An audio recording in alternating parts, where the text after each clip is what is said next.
अस्सलाम वालेकुम नाज़रीन, प्रोग्राम का नाम है पूरा सच और मैं हूं आपका मेज़बान जुल्फ़िकार राहत।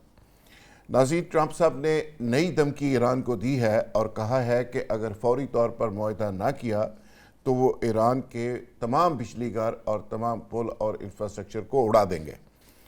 जबकि दूसरी तरफ ट्रंप साहब ने कल ये दावा किया था कि वो 20% हरमज़ पे टैक्स वसूल करेंगे। आज उससे पीछे हट गए हैं। हमेशा की तरह हस्ब आदत वो ऐसे ही करते हैं। और दूसरी तरफ ईरानी क़यादत ने जवाब देते हुए ये कहा है कि वो एक एक इंच की ईरान की हिफाजत करेंगे। वो ट्रंप की धमकियों से नहीं डरते और ट्रंप को गलत फहमी है वो गलत फहमी दूर कर दें। और साथ ही साथ ईरानी पार्लियामेंट का आज पहला इजलास हुआ जिसमें तमाम पार्लियामेंटेरियंस ने मुतफ़िक़ा तौर पर ख़ामनई की शहादत का बदला लेने का मुतालबा किया। एक तरफ ट्रंप कहता है कि मेरा ईरान मुझे कत्ल करना चाहता है और दूसरी तरफ ईरान के अंदर जो शहादत का इंतकाम लेने की बात है वो दिन ब दिन आगे बढ़ती हुई जा रही। यानी बहुत सारे लोगों का ख्याल है कि ईरान को ऐसे मौके पर ये बात नहीं करनी चाहिए, लेकिन ईरान का एक अपना नैरेटिव है, एक इनकलाबी बयानिया है।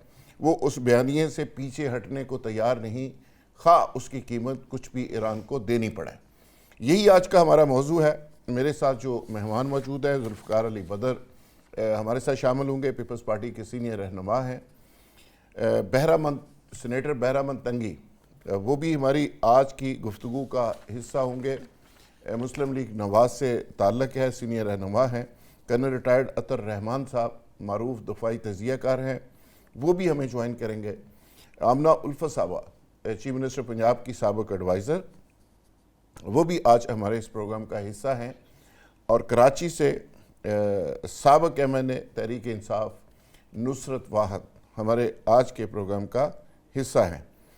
कर्नल रिटायर्ड अतर रहमान साहब, आपसे अगर प्रोग्राम का आगाज़ करें तो आप ये जो लेटेस्ट सिचुएशन है मिडल ईस्ट की, ईरान और अमेरिका की, इसको आप कैसे देख रहे हैं? और हैरानकुन तौर पे इस दफ़ा ये सारा मामला तो हो रहा है, जंग भी चल रही है, हमले भी हो रहे हैं, लेकिन पाकिस्तान की एंट्री जैसे माजी में हमेशा होती थी बड़ी गर्मजोशी, वो एंट्री नज़र नहीं आ रही।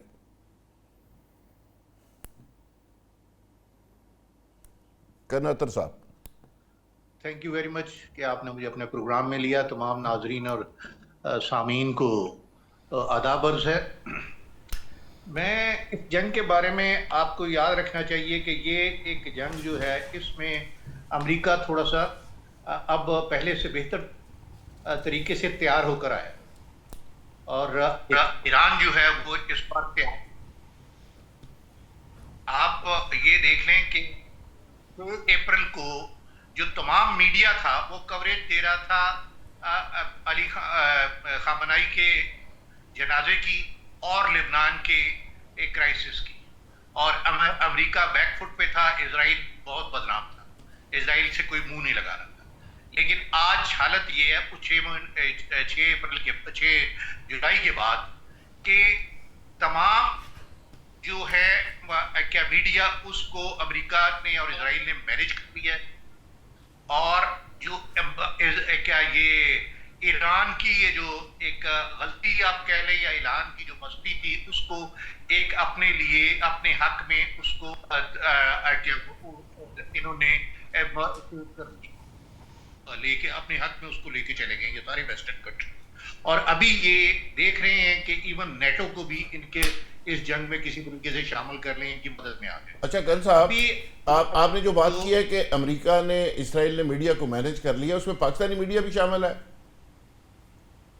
पाकिस्तान मीडिया तो मैं इतना नहीं कहूंगा उसकी, मैं इंटरनेशनल मीडिया की बात कर रहा हूँ। पाकिस्तान में मीडिया जो है वो इंटरनेशनल मीडिया को फॉलो करता है, majority of it, not fully but majority. तो अब जो इंटरनेशनल मीडिया को जब उसने चेंज किया है उसके साथ जो इंटरनेशनल कम्युनिटी की जो फीलिंग्स है वो भी तब्दील हुई। वो अब ईरान के फेवर नहीं कर रही हैं, ईरान के खिलाफ जा रही है। इसी तरह अरब कंट्रीज जो उनका भी यही हाल है। अभी इस जंग में अमेरिका क्या ट्रंप जो है बहुत कॉन्फिडेंट नजर आ रहा है। उसने मीडिया मैनेजमेंट के बाद अमेरिका में अपने डोमेस्टिक हालात को भी बड़े अच्छे तरीके से कंट्रोल कर लिया। इसके साथ साथ उसने ये जितने गल्फ के ममालिक जो उसके खिलाफ थे उनको अपने साथ मिला लिया है। और इसके साथ साथ अमेरिकन जो अवाम थी, वो जितनी उनका जो रिएक्शन था, वो देख लें कि वो रिएक्शन जो पिछली जंग में था कितना इनके खिलाफ था। इस बार वो रिएक्शन बिल्कुल स्मूथ है, कोई इनके खिलाफ इतना कोई नहीं बोल रहा है। अच्छा। और अब क्या सारी जो चीजें हैं वो ट्रंप के हक में जा रही। खान साहब, कोई मौजूदा जो जंग है इसकी कोई लेजिटिमेसी, यानी कौन सा ऐसा नया इस पे अवामल दाखिल हुए हैं कि पूरा अमेरिका जो ट्रंप के ख़िलाफ़ था, जंग के ख़िलाफ़ था, और अब वो समझते हैं कि ईरान के ख़िलाफ़ मौक़िफ़ होना चाहिए। ईरान ने कौन सा ऐसा काम कर दिया है अपना आमना उल्फा साहबा, आपके ख्याल में? पता नहीं ये कौन सी सारी फिजा कैसे बदल गई? ये कोई कौन सी गिदड़ सूंगी जो है इन्होंने सुगाई है कि रातों रात पूरा मीडिया जो है ना वो चेंज हो गया है, उसका नैरेटिव चेंज हो गया है। अच्छा। और पहले ये सारे के सारे नहीं, आपकी नज़र में हुआ है कि नहीं? वैसे बिल्कुल हुआ है। मैं अभी प्रोग्राम शुरू होने से अच्छा, पहले हुआ है। आपको मैं यही तो बता रही थी कि मैं हैरान हूँ कि एक एंकर जो है वो बैठे हुए हैं, हर चैनल पे बैठे हुए हैं।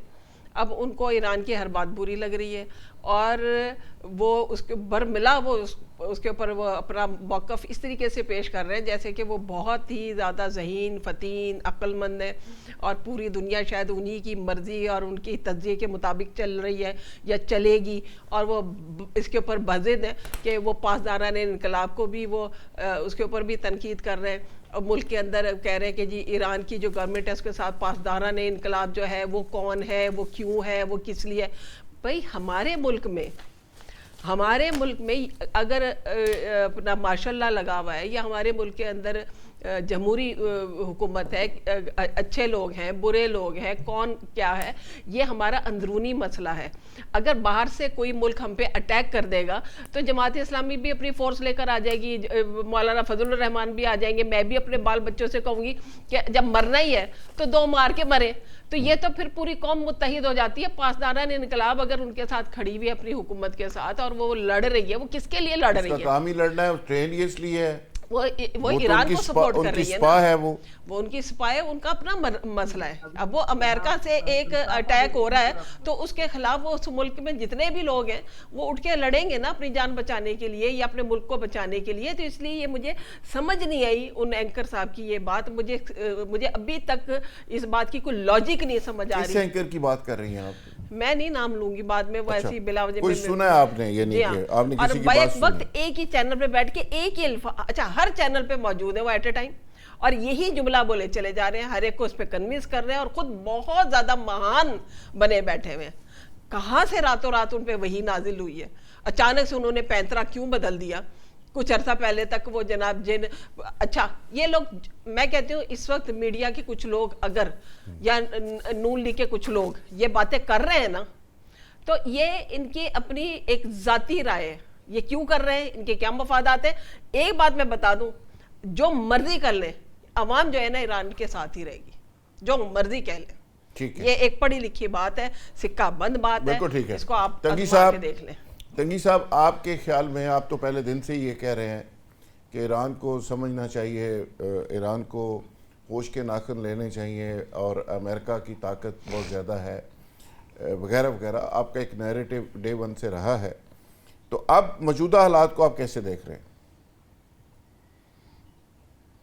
बिस्मिल्लाहिर्रहमानिर्रहीम। जुल्फ़िकार साहब, मैं देखिए चाहे आज से 4 महीने पहले की बात है या आज की बात है, मेरी 3 स्टैंड है कि एक नंबर 1 मैंने ये सोचा था कि पाकिस्तान का बहुत बड़ा रोल होगा और वज़ीर-ए-आज़म पाकिस्तान फील्ड मार्शल आसिम मुनीर साहब और इसी तरह इसाक डार साहब, मोहसिन नकवी साहब और पूरी टीम का एक ऐसा किरदार होगा कि दुनिया पाकिस्तान की तरफ देखेगी।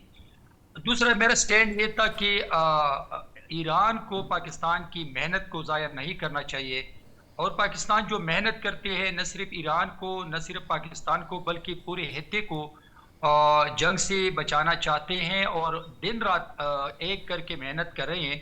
तो मैंने बार बार हर शो में ये कहा था कि ईरान को सोचना चाहिए और पाकिस्तान की इस डिप्लोमेसी से फ़ायदा लेना चाहिए।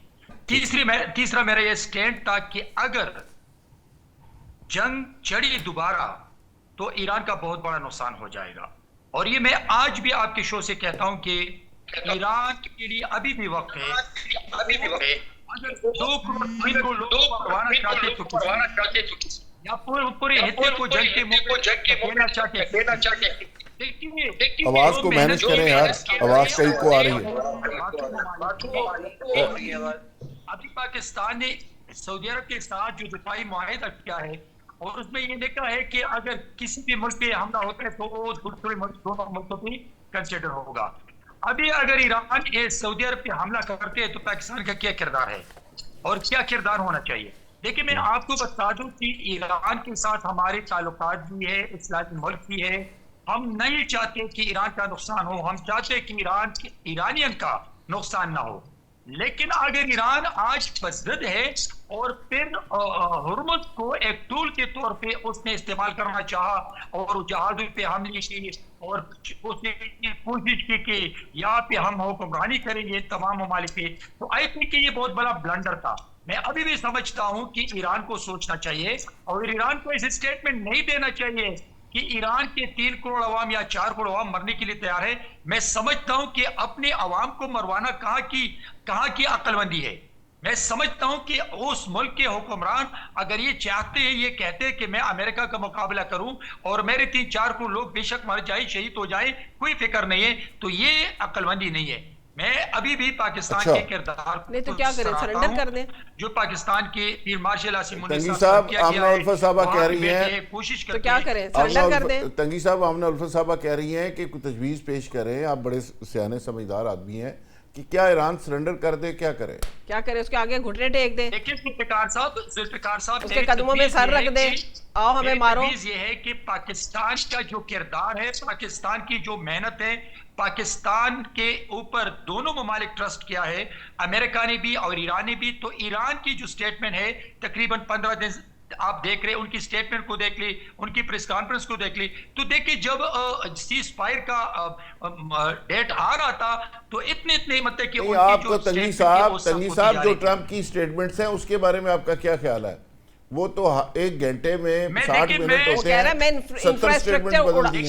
इंफ्रास्ट्रक्चर उड़ा दूंगा, मैं ये कर दूंगा, मैं वो कर दूंगा। तो ईरान क्या, अभी चंद दिन पहले तक तो सारे के सारे, और ये तंगी साहब जो है ना, ये तो शुरू से, इनको तो शुरू से मैं सुन रही हूँ, ये एक ही राग लाते हैं। तंगी साहब आप अमेरिका करते रहते हैं 24 घंटे, खुदा का नाम है। आप ये देखिए, वो हमारा ब्रादर हमसाया इस्लामी मुल्क है, हमने उसका साथ देना है। आपने क्यों ये रागे लाते रहते हैं हमेशा? अच्छा नुसरत वाद साहब, मैं आपको बता रहा हूँ कि अपनी प्लोट पे बात करें, आदाब है, टॉक शो के आदाब ये है कि मैं जो कुछ कहना था ये मेरा हक है। जब आपका नंबर आ जाए आप बिल्कुल जो मर्जी कहें, आप मुझे सिखाने की कोशिश ना करें। ठीक है, आपने बात कर ली, किसने दिया है? आपको सिखाने की तो जरूरत है, आप सीखे सिखाए आए हैं। नुसरत वाद साहब, आप मुझे सिखा सकते हैं और आप पैदाइशी सीखे हुए। नुसरत वाद साहब नहीं है, आप पैदाइशी सीखे सिखाए, आप आसमान से उतरे। चलो ठीक है भाई मेरे, आप सीखे सिखाए आए, आपका पॉइंट आ गया, खत्म है, आपका पॉइंट आ गया। फ्लोर पे बात करें जो मर्जी, आप अमेरिका चले जाएं, वही शिफ्ट हो जाएं।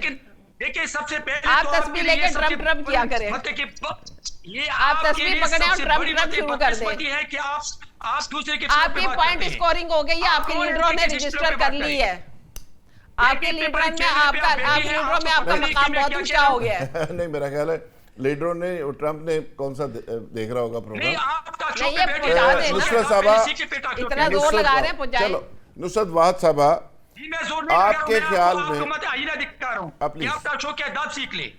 अच्छा, आईने में देख ले कि मैं क्या बोल रहा हूं और क्या कह रहा हूं, मेरे कहने का मकसद क्या है। बिल्कुल ठीक। अच्छा नुसरत साहबा, आपके ख्याल में चैनल पे आप बैठिए तो आप इस चैनल की आदाब को देख लो, चैनल की ताकत को भी देख लें। अच्छा भाई, सीख लिए, पानी पी ले और आराम से सीख लिए। अच्छा नुसरत साहबा, जो सिचुएशन आप देख रही हैं, लोगों को आप बुला रहे हैं, ट्रंप साहब, देखिए ना, आपको बुला लिया। चलो प्लीज। अच्छा, ट्रंप साहब ने कहा कि हम तमाम बिजली घर उड़ा देंगे, साथ ही ट्रंप साहब कहते हैं कि फौरी मुआहदा कर लें वरना हम छोड़ेंगे नहीं। तो ट्रंप साहब बिटवीन दी लाइन मैसेज देना क्या चाह रहे हैं? नुसरत साहबा, आप भी पुरानी सियासतदान है, सारे मामलात को बहुत डीपली समझती हैं, ये क्या मैसेज है? बहुत शुक्रिया आपका मुझे अपने प्रोग्राम इनवाइट करने का। देखिए, मैं समझती हूँ कि ट्रम्प जो है ना, उनके ऊपर कोई भी भरोसा नहीं कर सकता, इवन उनके अपने मुल्क के लोग भरोसा नहीं करते, क्योंकि वो 1 घंटे में कोई बात करते हैं, फिर शायद ज्यादा पानी पी लेते हैं या कुछ और कर लेते हैं, फिर वो कोई और बात कर देते हैं। तो ठीक है। वो बहुत ज्यादा डिस्टर्ब कर रही है पूरी दुनिया की, आप समझे कि हालात को। पहले तो ये था कि यूरोप हमारे साथ नहीं था, बाकी चीजें अमेरिका का साथ नहीं दे रही थी कि अब जंग नहीं करें, क्योंकि सबको समझ आ गई। लेकिन जब इराक के ऊपर हमला किया, लीबिया के ऊपर हमला किया, उस वक्त सोशल मीडिया इस तरह का नहीं था, उनकी आवाम को पता नहीं था। वो जो भी बात करते थे ना कि सद्दाम ने ये कर दिया या गद्दाफी ने ये कर दिया, उनकी आवाम समझती थी कि देखिए हाँ, ये नुसरत सही कह रहे हैं। साहबा अभी कर्नल साहब भी कह रहे थे, तंगी साहब कह रहे थे कि ट्रंप तो मकबूल हो गया अपने अमेरिका के अंदर, अवाम उसके साथ हो गई है, मीडिया सारा साथ हो ये गया तो है। अभी पता चलेगा ना, जो उनका मिड टर्म इलेक्शन होगा उसमें पता चल जाएगा, क्योंकि लोगों को एक्चुअली रियलाइज हो गया है कि उनके बच्चे, जवान बच्चे, वो जंग में जाते हैं और उनकी लाशें वापस आती हैं, और वो भी छुपा ली जाती हैं, तो पूरी तरह दिखाई नहीं जाती, बताई नहीं जाती कि कितने लोग हमारे फौत हो गए हैं। अब ये जंग का तो एक मिसरा है जो मुझे बहुत मेरे दिल को लगा था जाके, कि war is old man saying and young man dying, कि इतनी इंपॉर्टेंट चीज है कि इसमें आप सोचें कि वाकई ये होता है। ये सारे बूढ़े बैठ के पता नहीं क्या क्या बातें करते रहते हैं, और जवान बच्चों को 20 साल के, 21 साल के, 26 साल के बच्चों को भेज देते हैं लड़ने के लिए, और उसके बाद क्या होता है, वो लाशें घर में आ रही होती हैं। तो ये चीज अगर हम समझ जाए कि हमें अपनी आवाम को किसी दुनिया के बाकी हिस्सों को छोड़ दें, अपनी आवाम की हिफाजत करनी है, तो ये वाली चीजें आगे ना बढ़े। लेकिन ट्रम्प के अंदर उसको नेतन्याहू ने जिस तरह बहका के जंग के अंदर लेके आया, क्योंकि नेतन्याहू तो पिछले बहुत सारे प्रेसिडेंट के जमाने से ही सब कुछ कर रहा था, लेकिन वो प्रेसिडेंट जो थे वो जरा जिसे कहना चाहिए अकलमंद थे, उन्होंने उसकी तरफ ध्यान नहीं दिया। लेकिन इसने उनको, ट्रम्प को न सिर्फ ल्योर किया बल्कि उसको जंग में झोंका। जब वो जंग में आ गया है ईरान के साथ, तो उसे एहसास हुआ कि वो कौम नहीं है। आप इराक में चले गए, आप लीबिया में चले गए, आपने वहां के लोगों को वो कर दिया, बरगला लिया, उन्होंने ही अपने बंदों को मार दिया। लेकिन यहाँ पे ये नहीं है, ये लोग बहुत स्ट्रॉन्ग कौम है, और आज से 6000 साल पुरानी हिस्ट्री है इनकी, इनको कभी भी कोई शिकस्त नहीं दे सकता, सिवाय मेरे ख्याल में सिकंदर आजम। नहीं नुसरत साहबा, जो ईरान से जो मुतालबात सामने आ रहे हैं कि जी खामनाई का बदला लिया जाए, ट्रंप को मार दिया जाए, और इस तरह के, बल्कि उन्होंने तो तस्वीरें जारी कर दी हैं कि इन सारों को जो मारेगा पता नहीं 500 मिलियन यूरो उसको दिए जाएंगे, डॉलर दिए जाएंगे। इस एक्सरसाइज की जरूरत थी ऐसे वक्त में? देखिए, ये अवाम का जज्बातीपन होता है, अवाम के लोग अपने मर रहे हैं ना, उनके अपने लीडर, और वो चकीते लीडर। आपने देखा है कोई तकरीबन 2.5-3 करोड़ बंदा जनाजे में शामिल था, तो वो लोग मोहब्बत करते हैं अपने लीडर से। वो कैसे बख्शते हैं इनको कि वो आए और आके एक लाइन से सारों को मार के चले जाए बड़े आराम से? तो वो तो बर्दाश्त नहीं करेंगे। तो तंगी साहब जो मशवरा दे रहे हैं नुसरत साहबा, तंगी साहब बार बार कह रहे हैं कि ईरान को समझ जाना चाहिए, तो क्या ये मशवरा ठीक नहीं है? क्या मसला है इस पे? ईरान नहीं समझेगा। ईरान वो वाली कौम नहीं है कि वो आगे सजदा करना शुरू हो जाए उनको, जी ट्रम्प साहब आए हैं, अमेरिका से आए हैं, अमेरिका की क्या बात है, वो नहीं करेंगे। वो इस तरह के लोग नहीं हैं। वो किसी एक पॉइंट के ऊपर अगर खड़े हैं तो उसके ऊपर वो कन्विंस है पूरी तरह कि वो अपनी कौम को कभी भी ट्रम्प के या किसी के भी हाथों बेचेंगे नहीं। वो चाहते हैं कि जो जंग ट्रम्प ने शुरू की है वो खुद ही खत्म करे। अब आप देखें, हर्मस के ऊपर कभी कोई पाबंदी नहीं लगी थी, कभी कुछ नहीं हुआ था, बड़े आराम से जहाज आ रहे थे, जा रहे थे। जंग की वजह से हुआ ना, ट्रम्प की वजह से हुआ ये। तो वो कैसे पीछे हट जाए? ट्रम्प को पीछे हटना है, वो नहीं पीछे हटेंगे। ओके आप सुपर पावर है तो है, तो क्या फर्क पड़ता है? बिल्कुल ठीक है। कोई दूसरी कौम अगर सुपर पावर नहीं है तो इसका मतलब ये नहीं है कि वो आपके आगे झुक जाए या आपको सजदे करना शुरू हो जाए। जुल्फ़िकार अली बदर भी हमें ज्वाइन कर चुके हैं। जी जुल्फ़िकार अली बदर साहब, आप क्या समझते हैं कि ईरान जिस मोड़ के ऊपर खड़ा है, अब जो सऊदी अरब और कतर जैसे ममालिक भी जो ईरान के साथ थे, ईरान से हमदर्दी रखते थे, अब वो भी नाराज़ नज़र आ रहे हैं, पाकिस्तान भी खामोश नज़र आ रहा है, तो ये सारी सिचुएशन का ईरान मुकाबला अकेला कैसे करेगा?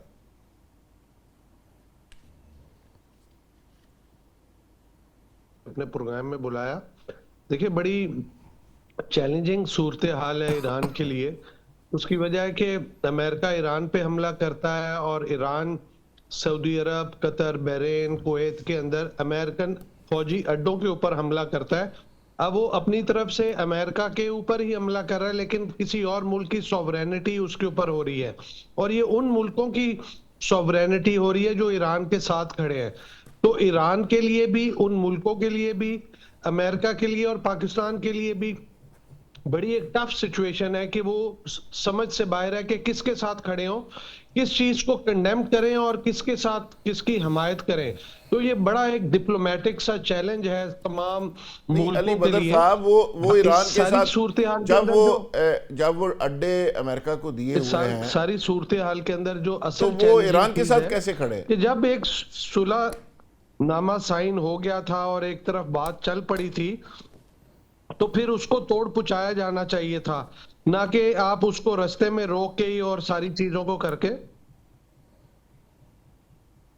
जी देखिए, वो रुका तो एक दिन भी नहीं, लगातार वो ये हो रहा था कि वहाँ से लेबनान के ऊपर अटैक हो रहे थे, और वो कहाँ, वो हर वक्त तो उसकी मुआहदे की जो थी वो खिलाफ वर्जी हो रही थी। और मैं आपको जुल्फ़िकार साहब एक बात बताऊँ, मुझे नहीं समझ आती। देखिए, इतना बड़ा क्रेडिट है फील्ड मार्शल साहब का इस वक्त, जो उन्होंने सिफारतकारी की और दोनों ममालिक को लाके मुज़ाकरात की टेबल पे बिठा दिया। ये सिफारतकारी का अमल जो है, इसे रुकना नहीं चाहिए, इसको बार बार होना चाहिए, और ना सिर्फ यहाँ होना चाहिए बल्कि अफगानिस्तान में भी हमारे फील्ड मार्शल को जाना चाहिए। ठीक है, क्या कन्ना तो साहब आगे हमारे साथ, वो थोड़ा ऑफ हो गए थे, अब दोबारा उनसे पूछ लेते हैं। कन्ना साहब, जो मौजूदा सिचुएशन है वो बड़ी क्रूशल है ईरान के लिए। ईरान अकेला है, सऊदी अरब भी नाराज़ नज़र आता है, कतर भी हमदर्द था, $6 बिलियन कतर ने देना था, कतर भी नाराज़ हो गया, पाकिस्तान भी खामोश बैठा हुआ है। ऐसे चैलेंजेस का ईरान अकेला कैसे मुकाबला करेगा? और आपके ख्याल में क्या इसराइल का जो प्लान था वो कामयाब होता नज़र नहीं आ रहा आपको? देखिए जी, अभी ये क्राइसिस दोबारा शुरू हुए हैं। इसमें आप देखिए ऊँट किस करवट बैठता है। पिछली बार भी जो थे, एक जब 28 फरवरी को शुरू हुआ था तो वो 38 दिन लगे थे। तो सिचुएशन शुरू में पहला हफ्ता 10 दिन जो थे वो क्या ईरान अमेरिका चढ़ा हुआ था सबके ऊपर, ठीक है। तो अभी ये क्योंकि शुरुआत हुआ है, गलती अमेरिका ईरान की तरफ से हुई है, लेकिन गलती भी कोई इतनी बड़ी नहीं हुई है, ये भी आपको याद रखना चाहिए, जिसको हवा बना के वेस्टर्न मीडिया ने सारा के ऊपर क्या थूक दिया है। ये हमें अभी ध्यान में रखना चाहिए। लेकिन आप साथ साथ अभी ये देखते हैं कितने दिन ये आगे बढ़ती है। अभी जंग का कंट्रोल जो है अमेरिका ने अपने पास रखा हुआ है, और अमेरिका अपनी मर्जी के मुताबिक जंग को प्रोग्रेस कर रहा है। इस जंग की प्रोग्रेस जो है वो देखते हैं कितना अरसा उसके हाथ में रहती है। अच्छा कन साहब, मैं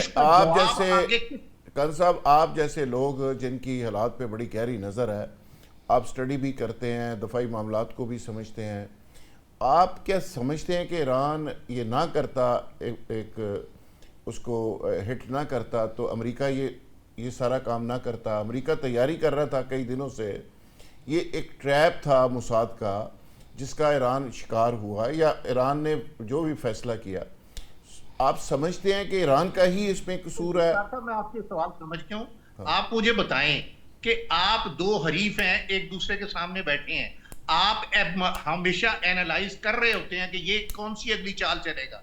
तो क्या अब ईरान को पता नहीं था कि उसके खिलाफ उसकी इंटेलिजेंस पुअर थी, उसके जो प्लानर थे उनको नहीं पता था कि ये प्लान किस तरीके से गेम हो रही है? वो आप इसमें अगर फेलियर है ईरान का, एप्रिशिएट नहीं किया उन्होंने कि अमेरिका इस तरीके से चलेगा, तो फिर ये ईरान को की हार है ना कि वो क्यों नहीं अप्रिशिएट कर सका।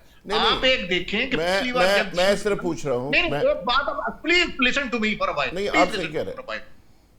अभी आप याद रखें कि जो पिछली बार जब जंग शुरू हुई थी, ईरान ने टैक्टिक्स इस्तेमाल किया था कि अपनी जो कमांड थी वो डिसेंट्रलाइज की हुई थी, अपने क्या पासदारान की जो उनके नीचे लेवल पे ट्रुप थे, और वो अपनी मर्जी से मिसाइल फायर कर रहे थे। उनको बता दिया गया था कि जैसे ही अटैक होगा आपने फलां टारगेट है उनको हिट कर देना है। इस बार इनके पास कोई प्लान नहीं है, ये बिल्कुल हवा में फायर कर रहे थे।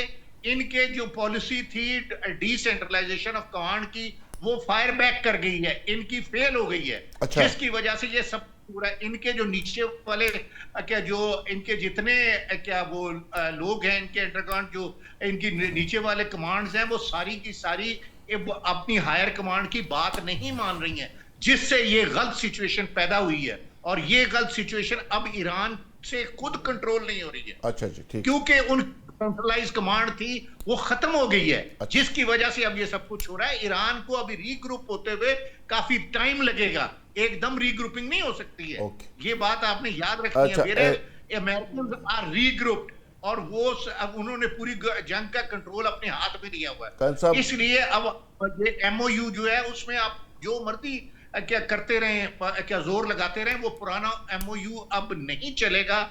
अभी पाकिस्तान की भी नहीं चलेगी जब तक आपको दोनों साइड से कोई बंदा रिक्वेस्ट नहीं करेगा। ईरान तो अभी आपको रिक्वेस्ट कर रहा होगा, अमेरिका नहीं रिक्वेस्ट कर रहा। अच्छा जी, क्योंकि अमेरिका चढ़ा हुआ है, अमेरिका का अपर हैंड है। America over confident. कन साहब, अमेरिका का अपर हैंड भी है। आप इजाजत हो तो मैं अब आप बात कर लूं। मैं आपसे सिर्फ एक ज़िमनी क्वेश्चन ये करना चाहता हूँ कि मेरे सामने कुछ रिपोर्ट्स पड़ी हैं इंटरनेशनल मीडियाज़ की, थिंक टैंक्स की। वो ये कह रहे हैं कि ईरान का इस दफ़ा जो अटैक्स हैं उनकी एक्यूरेसी पहले से 100 टाइम बेहतर है। यानी ईरान अब जो टारगेट्स को हिट कर रहा है वो पिछली दफ़ा से बहुत बेहतर है। ये मैं नहीं कह रहा, ये अमेरिकन थिंक टैंक्स की रिपोर्ट है, ये आलमी मीडिया की रिपोर्ट है। जितने भी आपको रिपोर्ट दी बिल्कुल गलत रिपोर्ट है। उसकी अभी तक क्या जो टारगेट्स हैं वो ठीक हिट नहीं हुए, वो पुराने टारगेट्स को हिट कर रहा है जहां उनके अड्डे फाल नहीं हैं और उनकी इंटरसेप्शन बहुत ज्यादा हो रही है। इस वक्त उनके तमाम मिसाइल्स की इंटरसेप्शन बहुत ज्यादा हो रही है। अभी तक उन्होंने इजराइल, मेरे एक सवाल का जवाब दें, अभी तक उन्होंने इजराइल को क्यों नहीं अटैक किया? उन्होंने बाकी जगह तो अटैक कर दिया, जॉर्डन पे जाके अटैक कर रहे हैं, बाकी जगह पे अटैक कर रहे हैं, वो इजराइल पे क्यों नहीं अटैक कर रहे? इसराइल पे अटैक किया जी उन्होंने, दो दिन पहले किया, तेल अवीव पे अटैक किया। बिल्कुल, ये जो आप रिपोर्ट कोट कर रहे हैं जिसकी भी है, ये बिल्कुल इनएक्यूरेट रिपोर्ट है। मैं आपको दिखा सकता हूं कि उनकी एक्यूरेसी बिल्कुल गलत है और उन्होंने कोई इस वक्त अभी तक कोई डैमेज नहीं काज किया कहीं भी जहां भी उनका अटैक। तो फिर ट्रंप क्यों कह रहा है? ट्रंप तो अब दोबारा कह रहा है कि सुलह हमारे साथ बैठे। ट्रंप की स्टेटमेंट है। ट्रंप बहुत कुछ कहता है, ट्रंप बहुत कुछ कहता है और कहता रहता है। सुबह कुछ कहता है, शाम कुछ कहता है, उसको छोड़े। इसी तरह जो आपके पास ये क्या ईरान वाले थे जो उन्होंने नारे लगाए थे, ये जनाब जी तंगी साहब, जिसके अंडर ये जो डिसेंट्रलाइज कमांड है जिस वजह से उन्होंने अटैक किया है, उस पे अब ईरान को भुगतना पड़ना है। बिल्कुल ठीक है। ये सारी ये अभी उनकी जो कमांड है जो पिछली बार थी वो नहीं है। अभी प्लानिंग उनकी क्या बिल्कुल खत्म हो गई है प्लानिंग सारी। अच्छा जी, जी तंगी साहब, अभी रीग्रुपिंग करते हुए, रीप्लानिंग करते हुए इनको काफी अर्सा लगेगा, काफी टाइम लगेगा। तंगी साहब देखिए, 100% एग्री भी करता हूँ और सेकंड करता हूँ इसकी तमाम स्टेटमेंट को। लेकिन ख्वाब लीग की जो साथी बेटी है उसने मुनीर साहब के बारे में बहुत कुछ कहा, लेकिन साथ लास्ट में उसने ये कहा कि फील्ड मार्शल आसिम मुनीर साहब को अफगानिस्तान जाना चाहिए। मैं आपके इस शो के तवज्जुह से तालिबान रिजीम को अपनी जूते की नोक पर रखकर फेंकता। वहाँ पे सारे लोग तो तालिबान रिजीम, सारे लोग तो पाकिस्तान के अगेंस्ट नहीं ना होंगे। वहाँ पे ऐसे मुसलमान तो होंगे ना जो कि चुप करें। मुसलमान कुछ तो अच्छे लोग भी होंगे ना, उनसे राब्ता हम सबका फर्ज बनता है कि करें। मेरा ख्याल है तंगी साहब का फिर राब्ता कट गया जी। जुल्फकार अली बदर साहब, आप भी जरा अपना कनेक्शन को बेहतर करें। मैं आपकी तरफ आ जाता हूँ। जुल्फकार अली बदर साहब, तंगी साहब का कनेक्शन एरर है, तो आप जुल्फकार साहब, ड्यू रिस्पेक्ट, जब एक आदमी स्टोर पे बात करते हैं दूसरे साथी को चुप रहना चाहिए, फिर उसको मौका दे दी। जब उनका नंबर आ जाते है वो जो मर्जी बोले। ये दूसरी मर्तबा मतलब कि मेरे फ्लोर पे बात करती है, तो अभी अगर मैं कहूं कि आप मुझसे बात नहीं कर सकती हैं, चलो एक बात मुझसे आप कर ले तो अच्छा नहीं लगेगा। लोग देखते हैं फिर हमारे बारे में सोचते हैं कि ये क्या कह रहे हैं। आप करें, इतना सबर नहीं करना चाहिए कि आप जब बात आपका करें। नंबर जरा तंगी साहब को बात कर लेना। नहीं वो करें, मैं तो आवाज उनकी कट गई थी इसलिए बात कर रही थी। तंगी साहब आपकी आवाज नहीं आ रही थी तो इसलिए वो बोली है। आप बात कर लें। जुल्फिकार साहब, बात ये है कि 1947 में मेरा मुल्क आजाद हो चुका है, 48 में मुझ पे हमले हो चुके हैं। 50 पे मुझ पे हमले हो चुके हैं, 51 पे मुझसे हमले हो चुके हैं, 60 में, 90 में। तो आप जब पीपल्स पार्टी में थे आप 40 साल मेरे कुर्बानियों के बाद भी नहीं, मैं पीपल्स पार्टी में था, लेकिन मैं एक पाकिस्तानी भी था और मैं पाक फौज के लिए और सिक्योरिटी फोर्सेस के लिए अपने मुल्क के लिए पीपल्स पार्टी के प्लेटफॉर्म से खिदमत करता था। नहीं, अटैक आज मैं अटैक मुस्लिम मैं लीग पूछ नून रहा में हूं, हूं, अटैक लेकिन मेरे कहने का मतलब यह है कि सबसे पहले मैं पाकिस्तानी हूं। जी जारी रखे, मैं सुन रहा हूं। देखिए जुल्फिकार साहब, अगर मेरा फील्ड मार्शल आसिम मुनीर साहब अफगानिस्तान जाते परवट, वहां से मेरे उनकी जमीन मेरे ऊपर मेरे खिलाफ इस्तेमाल हो रहा है, वहां से मेरे ऊपर दहशतगर्द हमले होते हैं, वहां से मेरे ऊपर बम्बर सारे होते हैं, यहाँ पे जितने खुदकुश हमले होते हैं उसमें अफगानी मुर्दार होते हैं, बलूचिस्तान और खैबर पख्तूनख्वा में जितने खुदकुश हमले होते हैं उसमें अफगानी मुलविस होते हैं। अभी मेरा फील्ड मार्शल आसिम मुनीर जाएगा, लेकिन जहां पे दहशतगर्द ठिकाने हैं उन दहशतगर्दों के ठिकानों को तबाह करने के लिए मेरे पाक फौज सेल्फ डिफेंस में अंदर जाके उनको मार सकते हैं और ये हक मुझे है। लेकिन मुझे बता दें कि 1979 की रिवॉल्यूशन के बाद 40 साल मैंने अफगानियों की खिदमत की, उनको बिजनेस दिया, उनको घरों में जगह दी, वो मेरे बिजनेस पे, वो मेरे अच्छा, प्रॉपर्टी तंगी पे, साहब, वो मेरे तंगी सब साहब, चीजों पे काबिज हो चुके हैं। यहाँ पे प्रोग्राम आज अगर में वो वापस जाते हैं आमना गैर कानूनी अफगानी, सुने, तो वो मुझे गाली देते हैं, तंगी वो साहब, मेरे मुल्क को गालियां देते हैं, आमना वो मेरे उल्फत पाक फौज को समेत गाली देते हैं। कोई तो ये अफगानियों मुझे के बताइए हक कि में मेरा नहीं फील्ड है। मार्शल आसिम मुनीर सुने, उसके लिए अफगानिस्तान जाए, आप वो मेरा दुश्मन था, ठीक है, मेरा दुश्मन है और मेरा दुश्मन रहेगा। बिल्कुल ठीक है। नाज़रीन, यहाँ लेंगे एक ब्रेक और ब्रेक से जब वापस आएंगे तो इशू को कंटिन्यू करेंगे। Stay with us. Welcome back नाज़रीन, वही से सिलसिला जोड़ते हैं जहाँ पे ख़त्म किया था। अफगानिस्तान में हमने जी कुछ 800 दफ़ा सफारती तौर पे पहले भी एफर्ट कर चुके हैं। मेरा नहीं ख्याल कि उनका ख्याल है कि वहाँ जाके कोई माफ़ी उनसे मांगे, वो तो हम नहीं मांगते। वो तो हमारा एक नैरेटिव है, जो उन्होंने किया है उसका जवाब पाकिस्तान ने दे दिया है और आइंदा भी देंगे इंशाअल्लाह। मैं कुछ अर्ज करूं? हाँ जी, मैं ये कहना चाहती हूँ, वो भाई तो गुस्से में आ गए ना। बात ये है कि मेरा ये मकसद, मैंने ये नहीं कहा कि वहाँ पे खुद चल के चले जाएं। सफारतकारी जो होती है वो ये नहीं होती कि आप खुद चले जाएं। कि उनको एंगेज किया जाए, राब्ता किया जाए।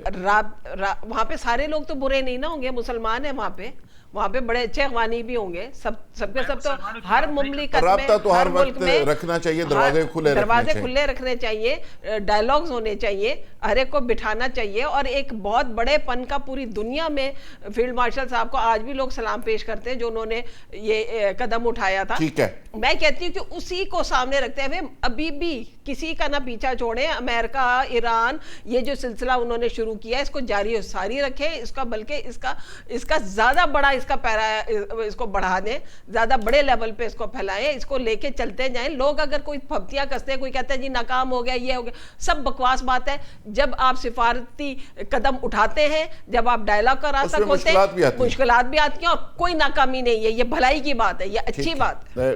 आमना साहबा बिल्कुल ठीक है। ये बड़ा ही क्रिटिकल और बड़ा टिपिकल और बड़ा मुश्किल और पेचीदा काम था जो फील्ड मार्शल ने किया है और पाकिस्तान का एक इस पे बड़ा इम्पोर्टेंट रोल है। नुसरत वाहद साहबा, ये यकीनी तौर पे पाकिस्तान इस पे आगे कुछ भी ना करे, जो पाकिस्तान ने कर दिया है पहले, वो इतना बड़ा काम कर दिया है कि पूरी दुनिया उसकी गवाह है। कोई पाकिस्तान से उसका क्रेडिट नहीं छीन सकता।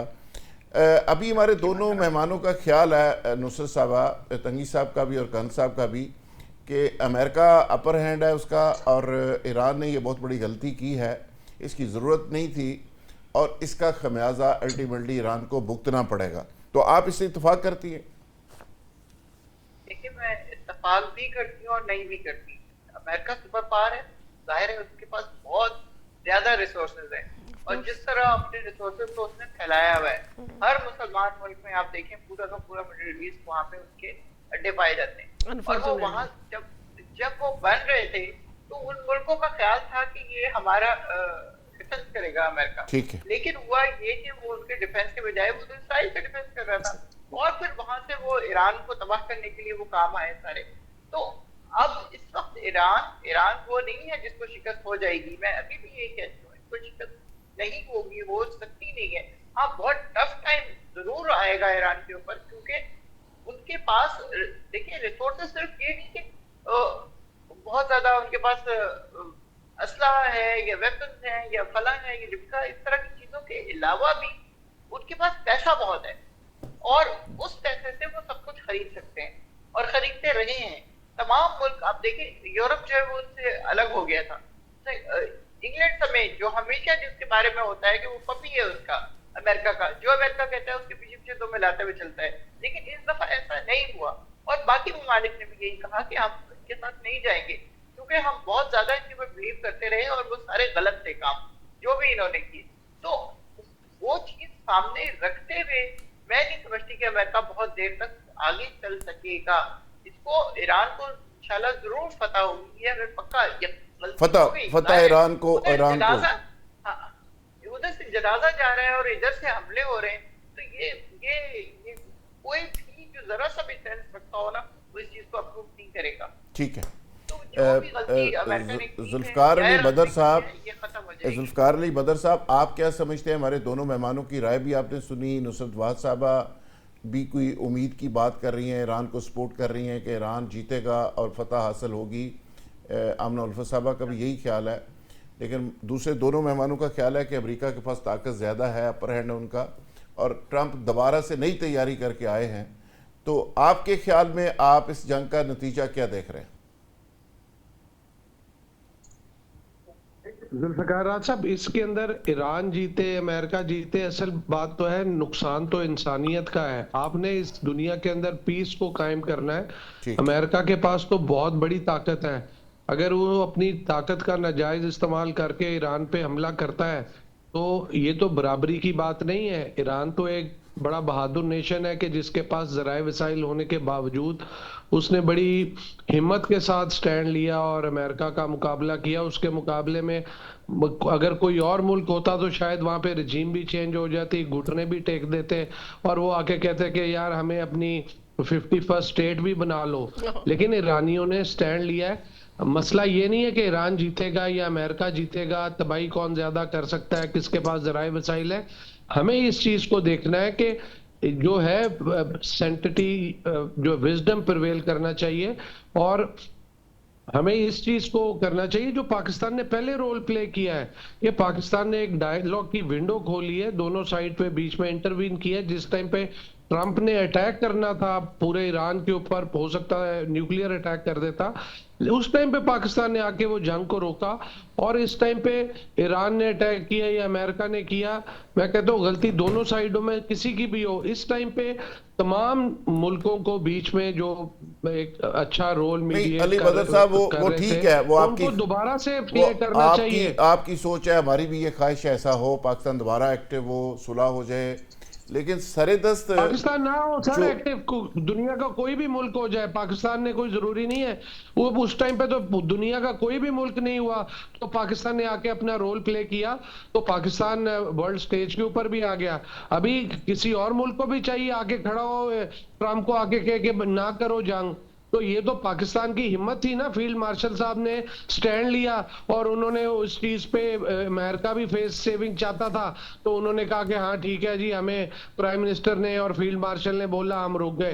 तो बात यह है कि अभी भी दोनों मुल्क चाहते हैं कि कोई आके इंटरवीन करे, को मीडिएट करे, लेकिन पाकिस्तान भी देख रहा है, दीगर मुल्क भी देख रहे हैं कि हाँ ठीक है 10-15 दिन जो जंग करनी है कर लें, 20 दिन कर लें, महीना कर लें, at the end of the day फिर जाके किसी टेबल पे बैठना है और मामलात को तय करना है। तो दोनों मुल्कों की तरफ से, दोनों मुल्कों की लीडरशिप को ये चाहिए कि इसमें जितना जल्दी बैठ के कर लेंगे, दुनिया की इकोनॉमी को भी, मुल्कों को भी इकोनॉमिकली नुकसान हो रहा है, अदरवाइज भी नुकसान हो रहा है। तो इस नुकसान को, इंसानियत का, लोगों का नुकसान हो रहा है और पाकिस्तान तो उस जंग को रोकने के बाद अब इंटरनली बहुत ज्यादा फंसा हुआ है। तो लिहाजा पाकिस्तान के लिए चैलेंजेस बहुत ज्यादा है, लेकिन पाकिस्तान अपनी वो क्या कहते हैं ना, अपनी औकात से बढ़कर प्ले करता है। बहादुर फील्ड मार्शल हमारे पास है, जिधर इंडिया को जंग हराई उधर ईरान को भी रोक दिया कि अमेरिका को भी रोक दिया कि ईरान के ऊपर ना करे। आपकी और मेरी ख्वाहिश पे तो जाहिर है ये नहीं होना, लेकिन हम अच्छी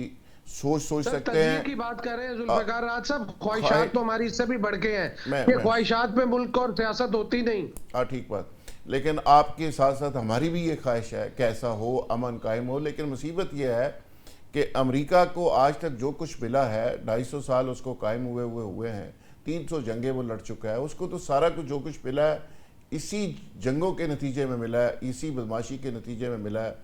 और अमेरिका से कुछ सिविलाइज्ड किसी बिहेव की कोई तवक्को अगर करता है तो मुझे नहीं समझ आती कैसे करता है। लेकिन कन साहब, पहले भी ईरान ने एक लंबी जंग लड़ी और उससे पहले 40 साल से पाबंदियों की जद में है, और ये पहली दफ़ा नहीं हुआ। कई अटैक ईरान ने बर्दाश्त किए, ईरानी कौम ने बर्दाश्त किए, और अब जितनी ब्रूटली ईरान के ऊपर बम्बिंग हुई है और अब भी जारी है, पहले अमेरिका था, फिर इसराइल था, अब नेटो सारा मिल के कर रहा है। ये यूएई ने अपना हिस्सा डाला, सब ने जोर लगाया, इसके बावजूद ईरानियों ने ना आपसे कोई मदद की अपील की है, ना उन्होंने दुनिया से कोई मदद की अपील की है, ना फाइनेंशियल हेल्प की अपील की है। वो तो खड़े हैं और सस्टेन कर रहे हैं। मुझे ये नहीं समझ आ रही कि ईरान के बारे में हमारी जो कैलकुलेशन है, हम लोग समझते हैं कि ईरान, जैसे तंगी साहब कहते हैं कि ईरान का कुछ नहीं बचेगा, ये समझ नहीं आ रही हमें। तो वियतनाम की जंग भी हमारे सामने 33 लाख वियतनामी उसमें मर गए थे, लेकिन अल्टीमेटली वहाँ पे जीते तो वही जो सर्वाइवल की जंग जब बन जाती है, ईरानियों के पास तो खोने के लिए है कुछ नहीं। कन साहब, अफगानिस्तान से भी तो 20 साल जंग करके भागे। अच्छा सर, मैं अपने जुल्फकार राहत साहब, बात ये है कि हम ईरानियों का ऑलरेडी पहले बहुत नुकसान हो चुका है और अब दोबारा नुकसान में। लेकिन आप एक याद रखें कि ईरान जो कौम है ना, वो एक इनहेरिटेडली होमोजीनियस लैंग्वेज और हेट्रोजीनियस ज्योग्राफी है इसकी, और इसलिए इसमें जो इनकी ये होमोजेनिटी है, ये इनमें काफ़ी क्या वो इनमें यूनिटी पैदा कर देती है। तो जो इनके इंफ्रास्ट्रक्चर का पहले नुकसान हुआ है, वो अब जो अमेरिकन जिस तरीके से बॉम्बिंग कर रहे हैं या इन पे अटैक्स कर रहे हैं, उसमें वो बड़ी एहतियात कर रहे हैं। वो कोई ऐसा टारगेट नहीं लेना चाहते जिससे ह्यूमैनिटी जो है वो उनके खिलाफ खड़ी हो। अच्छा, तो वो बड़ा प्रिसाइज बड़ी टारगेट दोस्ताना किस्म की बॉम्बिंग कर रहे हैं, और उसमें वो इंफ्रास्ट्रक्चर और क्या पॉपुलेशन सेंटर्स हैं उनको हिट नहीं कर रहे। तो क्या इंफ्रास्ट्रक्चर को कर लिया या ऑयल प्रोडक्शन फैसिलिटीज जो उनको कर लिया, उन्हीं के साथ वो चल रहे हैं, या कोई मिलिट्री बेसिस है उनको हिट कर रहे हैं, वो बाकी जगहों पे नहीं जा रहे हैं। और दूसरी चीज आप याद रखें कि जो मैं आपको कह रहा हूँ, जो बेटर मैनेजमेंट ट्रंप की तरफ से चल रही है वो ठीक है, उसमें उसने अगर मीडिया को मैनेज किया है। दूसरी चीज जो उसने मैनेज किया है वो ऑयल मार्केटिंग मैनेज की है। आप ऑयल की प्राइसेस 80 से ऊपर नहीं जा रही है, नीचे है। पिछली बार तो 120 में चली गई थी। तो ये जो चीज है उसको उसने ये ऑयल की मैनेजमेंट सीख ली है और उसको ऊपर नहीं जाने दे रहा, जिससे दुनिया चीखे मारे। अगर ये प्राइसेस ऊपर गई तो दुनिया चीखे मारेगी और ओपिनियन चेंज होगा। तो वो ये दोनों चीजें वो मैनेज कर रहा है, मीडिया को भी और ऑयल प्राइसेस को भी मैनेज कर रहा है। तो ये उसकी तरफ से बड़ी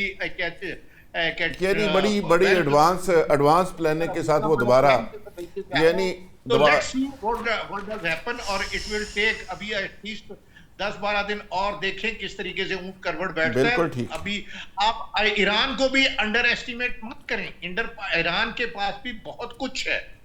ये अच्छा। हम अब इस पे ज्यादा कुछ नहीं बोलना चाहते। अब ईरान के पास काफी कुछ है, चाइना ने और खुद उसने काफी चीजें डेवलप की हुई हैं। तो अगर वो अपने आप को क्या बेबस होता देखेगा तो वो डेस्परेशन में काफी चीजें कर सकता है। तो मुझे उम्मीद है कि ये चीजें जंग ज्यादा देर नहीं लड़ी जाएगी। अमेरिका का जो है ना अपने इसको मैनेज करेगा, जो उसका क्या जो हालात है उनमें अपनी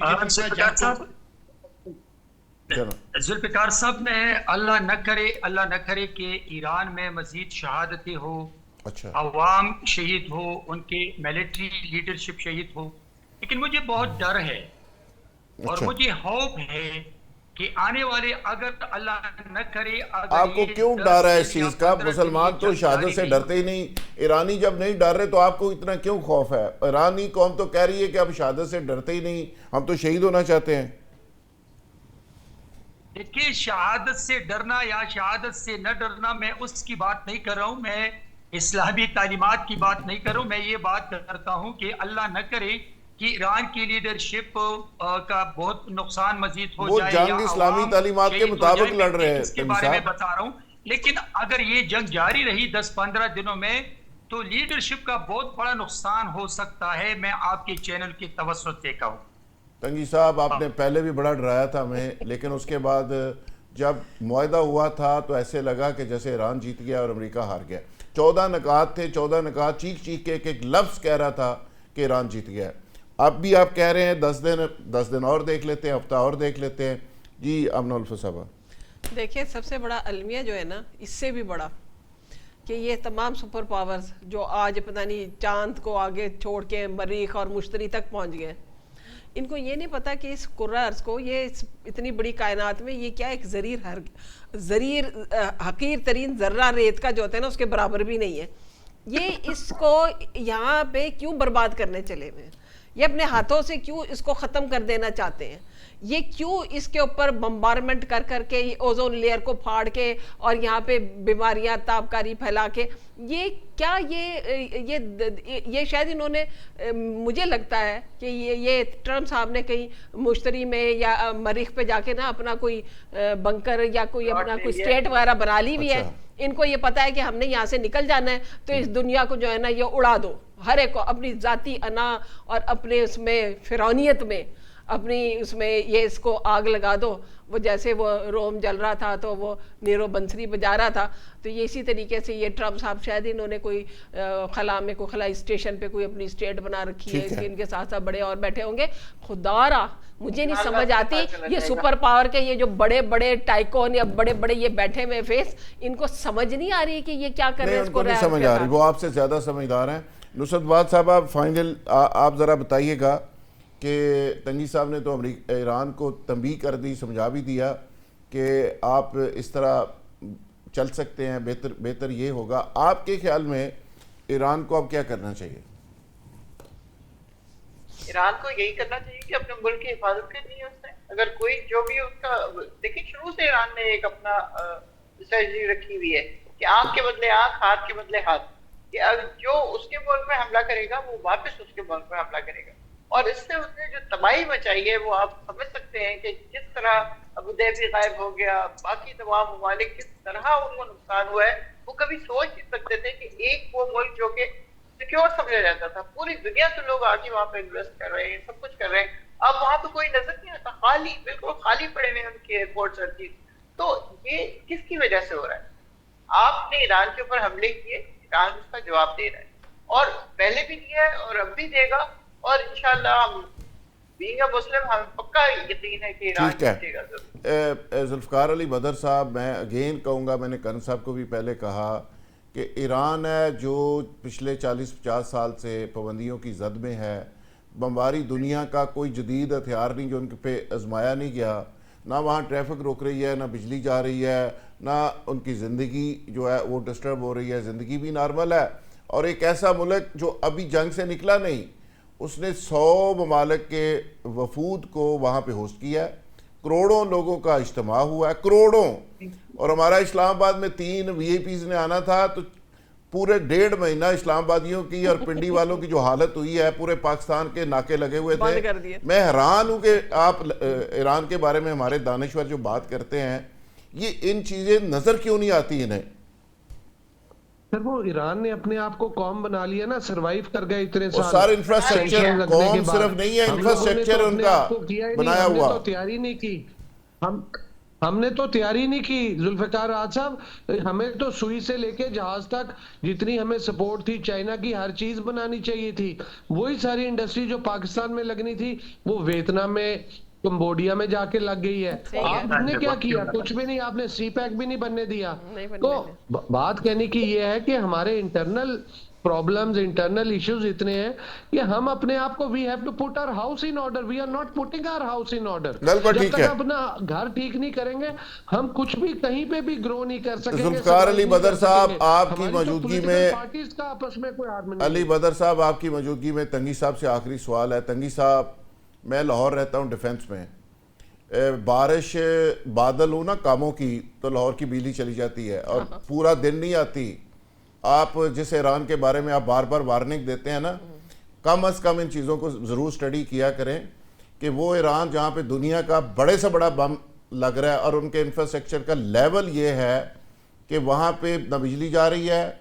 मैं दावे से कहता हूं कि लाहौर में डिफेंस से ज्यादा पोश सर इलाका नहीं सबको है। खाना पीना फ्री कामों है। की मुरीद के में बादल हूं ना तो हमारी देखिए, बिजली लाहौर की जुल्फ़िकार चली जाती है। जुल्फ़िकार आपकी साहब, हालत ये है। और जुल्फ़िकार सुने, साहब। इस्लामाबाद में आपके मुज़ाकरात होने थे, 2 महीने आपने लोगों को जलीलो रसवा कर दिया है। तो उस ईरान को हम मशवरे दे रहे हैं, समझा रहे हैं कि बच जो अमेरिका आएगा तानू खा जाएगा। अमेरिका को तो उन्होंने बड़ी दफा आजमाया है, जुल्फ़िकार तो मुझे साहब, नहीं लगता कि जुल्फ़िकार अमेरिका साहब, जीतेगा उनसे। जुल्फ़िकार साहब, एज ए एंकर आपको हक है और एज ए पार्टिसिपेंट मुझे हक है।